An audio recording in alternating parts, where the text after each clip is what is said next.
If you didn't know any better, you think that militant mindset of the people who believe in Dominion Theology and the Seven Mountain Mandate is exactly what the church is supposed to be doing in these end times. But as God's elect, we know that couldn't be farther from the truth. And because they have a heretical view of end times, let's expose the delusion of 21st centuryizing biblical prophecy. This is one of the most dangerous lies in the arsenal of the enemy and a massive stronghold in the mind of those who refuse to believe the truth. What 21st centuryizing means is that they believe every newsworthy current event in this generation is ancient biblical prophecy being fulfilled before our very eyes. They argue that when Israel became a nation again in 1948, God's prophetic time clock restarted, and man is now on the final countdown to the rapture and end of days. That's why they believe every event, whether it involves Israel or not, is prophetic in nature. But no matter how much people twist the scripture, there is definitive historical and archaeological evidence that prophecies made in antiquity were fulfilled in antiquity. God raised up prophets to speak to their specific generations, and those prophecies were fulfilled in those generations, except for the messianic prophecies about Jesus' first and second coming. But unfortunately, these so-called prophetic people ignore history and argue that their viewpoint is right. But why waste time arguing against history? Let God be true and every man a liar. Take the current war with Iran. These people claim it's a prophetic event on God's prophetic calendar, but it's not.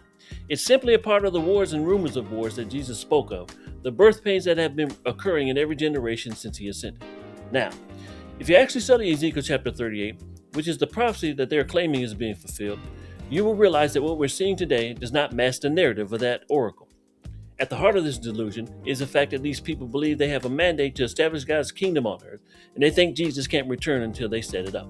So, what we have witnessed over the last 30 years of Dominion Theology and the Seven Mountain Mandate is a futile attempt to bring Jesus back on man's terms and in man's timing.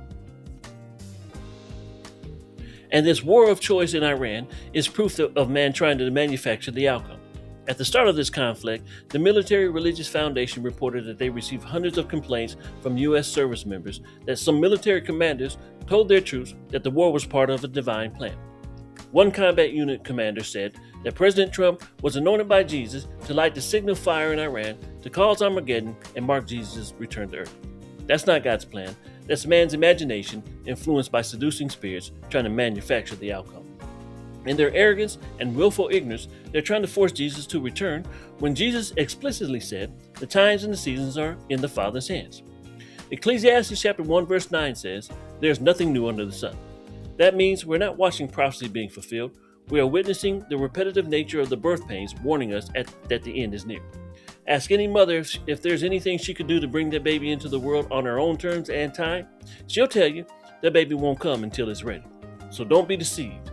Jesus is coming back like a thief in the night, but it will be in the Father's time and on the Father's terms, not based on the delusion of any man-made movement. So stay ready, my brothers and sisters, because we don't know the day or the hour of his return.